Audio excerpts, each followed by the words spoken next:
કેટાલાઇઝર modern school ધોરણ 5 વિષય ગણિત નેક્સ્ટ પીરિયડમાં ચેપ્ટર નંબર 3 માં પાના નંબર 35 માં સી સુધી જોઈ ગયેલા આજે આપણે ડી જોઈશું અને પાના નંબર 35 પૂર્ણ કરીશું। જે પણ વિડીયોમાં લખાવું બધું જ તમારે તમારી પાકી બુકમાં સારા અક્ષરે લખવાનું છે અને જે વસ્તુ જે દોરાવવામાં આવે તે તમારે પેન્સિલથી દોરવાની છે, બોલપેનથી દોરવાની નથી। તો જોઈએ ડી, સૌથી નાની ટિકિટનું ક્ષેત્રફળ ખાલી જગ્યા ચોરસ સેમી છે। સૌથી નાની ટિકિટનું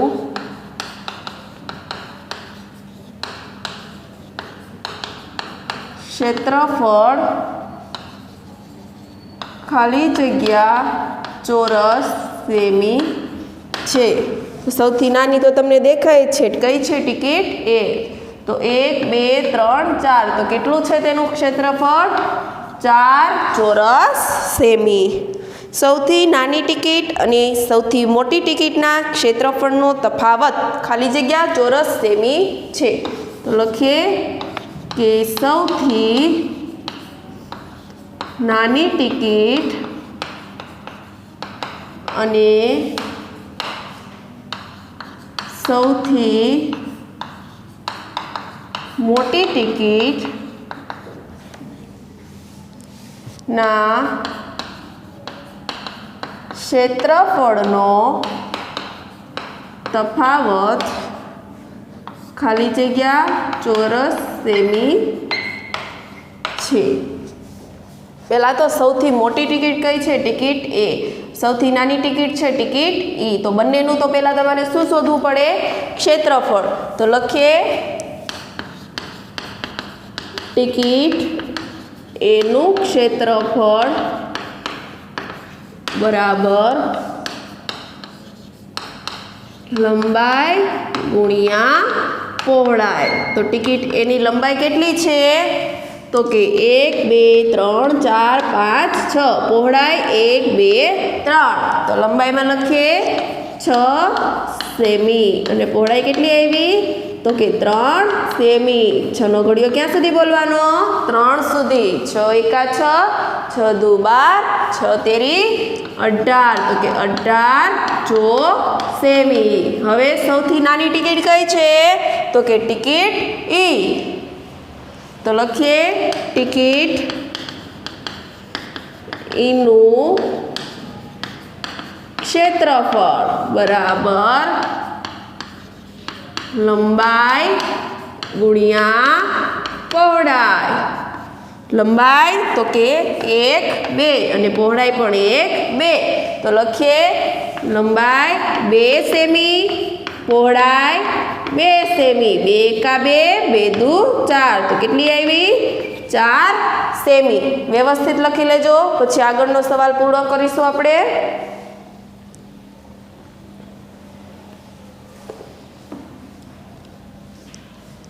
સારા અક્ષરે લખવું અને બને તો ચેકચાક ઓછી કરવી।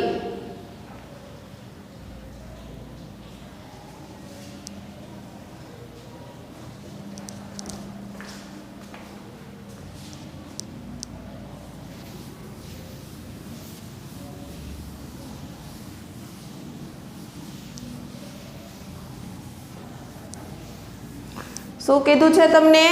તો કે સૌથી નાની ટિકિટ અને સૌથી મોટી ટિકિટના ક્ષેત્રફળનો તફાવત। તો સૌથી મોટી ટિકિટ કઈ છે? ટિકિટ એ। તો લખીએ કે સૌથી મોટી ટિકિટ એનું ક્ષેત્રફળ કેટલું છે? તો કે 1800 સેમી। અને સૌથી નાની ટિકિટ કઈ છે? તો કે ટિકિટ ઈ। તો લખીએ માઇનસ, તફાવત કીધું એટલે માઇનસ, સૌથી નાની ટિકિટ ઈનું ક્ષેત્રફળ કેટલું આવ્યું છે તમારે? 4 સેમી। તો 4 સોરી અહીંયા સેમી નહીં લખતા, 4 સેમી લખજો, ક્ષેત્રફળ શોધેલું છે 4 4 સેમી. 8 માંથી 4 જાય તો 4, 1 માંથી 1 જાય તો 1, તો કે 14 4 સેમી. તો આપણે જવાબ કરીને લખવું પડે કે સૌથી નાની ટિકિટ અને સૌથી મોટી ટિકિટના ક્ષેત્રફળનો તફાવત 14 4 સેમી છે. ખાલી જગ્યામાં લખી નાખજો 14. ક્ષેત્રફળ શોધતા હોય તો 4 લખવાનું એક ભૂલતા નહીં. તો આ થયું તમારું આજે પાના નંબર 35 પૂર્ણ. હવે જોઈશું પાના નંબર 36. વ્યવસ્થિત લખી લેજો, 2 મિનિટ રહેવા દઉં છું, સારા અક્ષરે લખવું.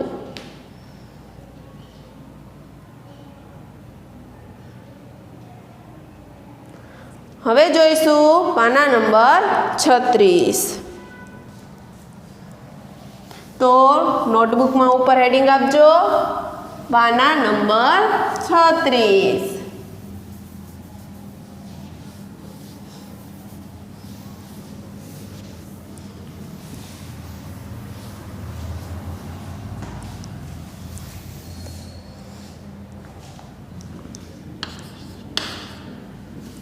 તો જોઈશું પાના નંબર 36. અનુમાન કરો. તો હેડિંગ આપજો ઉપર પાના નંબર 36 અને નીચે લખજો અનુમાન કરો. તેમાં એ આપેલું છે કોનું ક્ષેત્રફળ વધારે છે. બરાબર. તો તમારે કહેવાનું છે કે તમારા પગની છાપનું, બરાબર, તમારા પગની છાપનું કે પુસ્તકના પાનાનું, બરાબર, તમારે કહેવાનું છે કોનું ક્ષેત્રફળ વધારે છે, કે પગની છાપનું કે પુસ્તકના પાનાનું. તો તમે વિચાર કરો કે પુસ્તકનું પાનું મોટું છે કે તમારો પગ મોટો છે, તો કે પુસ્તકનું પાનું. તો જવાબમાં લખવાનું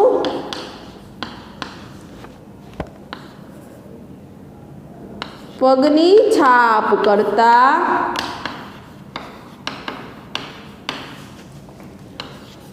પુસ્તકનું પાનું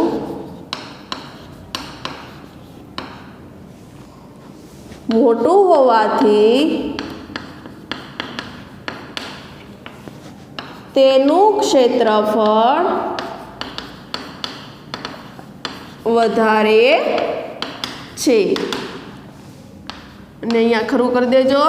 આવી જ રીતના જેમ મેં લખ્યું છે એમ જ લખવાનું છે. હવે જોઈએ બી. કોનું ક્ષેત્રફળ ઓછું છે? કોનું ક્ષેત્રફળ ઓછું છે? એક સાથે 5 રૂપિયાની 2 નોટ, શું કીધું છે? એક સાથે 5 રૂપિયાની 2 નોટ કે 100 રૂપિયાની 1 નોટ. બરાબર. તો તમને તો પહેલાં ખબર હોવી જોઈએ. એક સાથે 2 5 રૂપિયાની નોટ કીધી એટલે આ એક સાથે 2 5 રૂપિયાની નોટ, અને એક સાથે 100 રૂપિયાની નોટ એટલે 100 રૂપિયાની નોટ તો આવડી હોય કે 2 ભેગી થાય તો એવડી તો હોય નહીં. આ કઈ છે? तो के 5 રૂપિયાની અને આ 100 રૂપિયાની। તમે અંદાજ લગાવી શકશો કોની વધારે દેખાય છે તમને, તો કે 5 રૂપિયાની, અને ઓછું કોનું દેખાય છે, તો કે 100 રૂપિયાનું। તો તમને કેવું કીધું છે, ઓછું, તો 100 રૂપિયાની નોટ ઉપર ખરું। અને જવાબમાં લખજો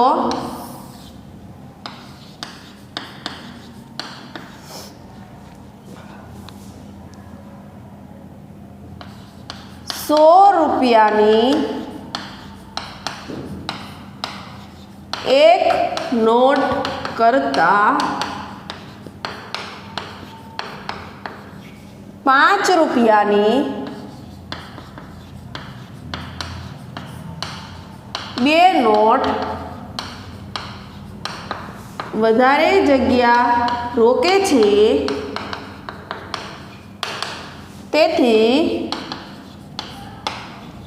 ઓછું ક્ષેત્રફળ 100 રૂપિયાની નોટનું છે તેમ કહેવાય। બરાબર, આવી જ રીતના જવાબ કરીને લખવાનો છે। હવે ત્રીજું જોઈએ, સી। 10 રૂપિયાની નોટ જુઓ, તેનું ક્ષેત્રફળ 100 ચોરસ સેમી કરતાં વધારે છે, તો 10 રૂપિયાની નોટ જુઓ, તેનું ક્ષેત્રફળ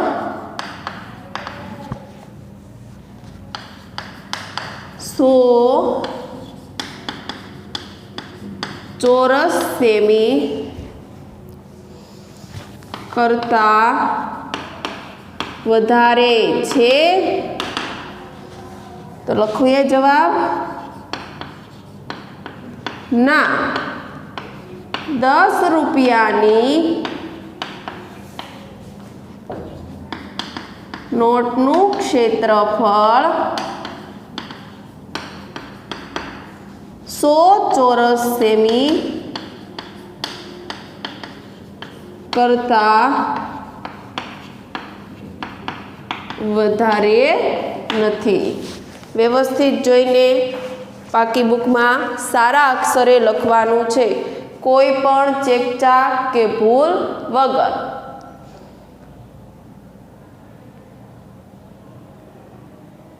બે મિનિટ રહેવા દઉં છું, સારા અક્ષરે લખવું।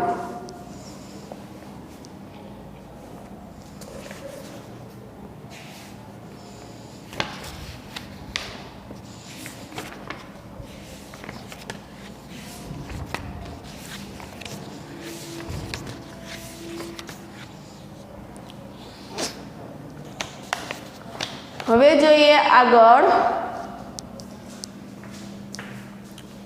ડી।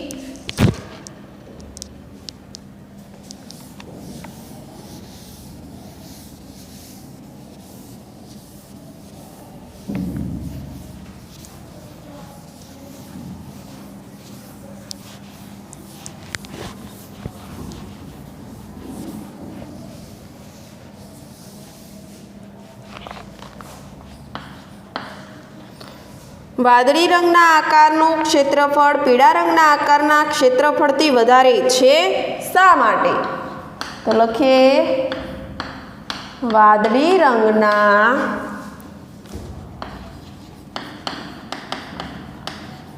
આકારનું ક્ષેત્રફળ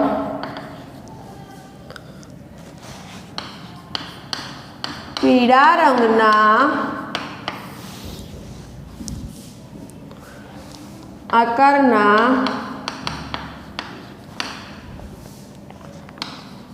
ક્ષેત્રફળથી વધારે છે,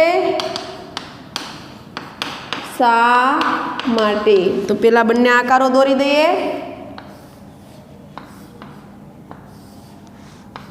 છે પીળો રંગ અને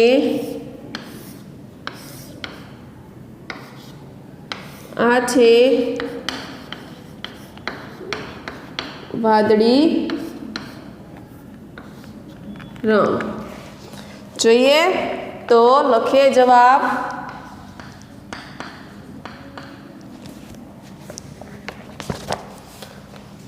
વાદળી રંગના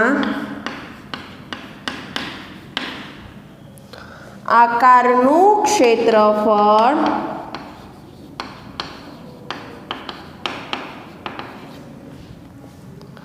પીળા રંગના આકારના ક્ષેત્રફળ જેટલું છે. વાદળી રંગના ત્રિકોણને બરાબર વચ્ચેથી કાપીને બંને ટુકડાઓ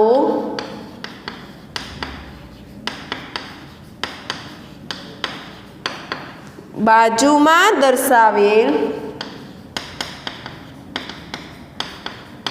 લંબચોરસ પ્રમાણે ગોઠવતા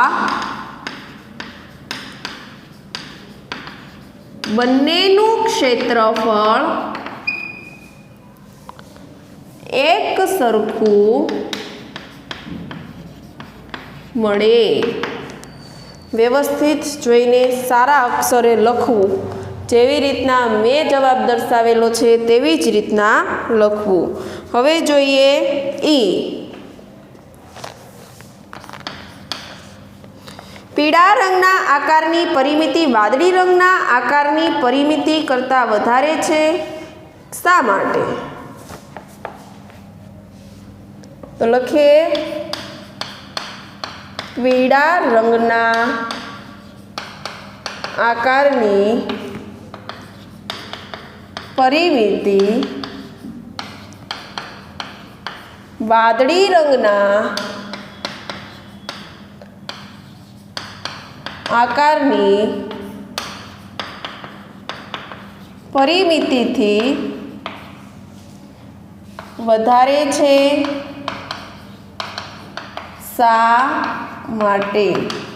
તો પહેલાં તો તમારે બંનેની શોધવી પડે. તો પહેલાં શોધીએ જવાબ. પીળા રંગના આકારની પરિમિતિ બરાબર 2 લંબાઈ વત્તા પહોળાઈ. તો 2 લંબાઈ કેટલી છે? 2.5 અને પહોળાઈ તો કે 3.5. હવે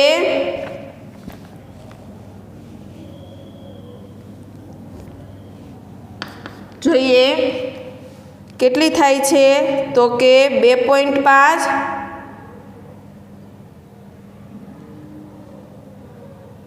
અને 3.5 તો કેટલા થશે? 2 ને 3 5, 5 ને 5 ને 1 6 તો 6 દૂને 12 સેમી. બરાબર.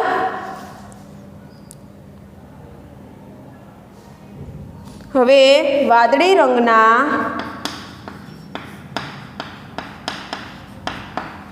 આકારની પરિમિતિ તો શું છે? ત્યાં ત્રિકોણ તો કે લંબાઈ વત્તા લંબાઈ વત્તા લંબાઈ બધી બાજુનો સરવાળો. તો 3.5 વત્તા 3.5 વત્તા 3.5 તો કેવું આવે? તો કે કેટલી આવશે? વાદળી રંગના આકારની પરિમિતિ અહીંયા 5.5 5 ને 3 8 8 ને 3 11 11 ને 12 ને 12.5 સેમી. તો કોની વધારે પરિમિતિ થઈ? પીળા રંગની કે વાદળી રંગની? તો કે વાદળી રંગની. તો લખવાનું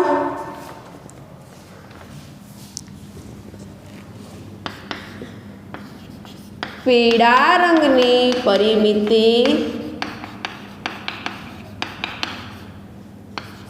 વાદળી રંગની પરિમિતિ કરતાં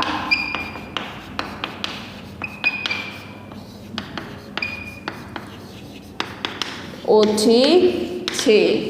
વ્યવસ્થિત જોઈને પાકી નોટમાં ઉતારી લેજો. સારા અક્ષરે લખવું.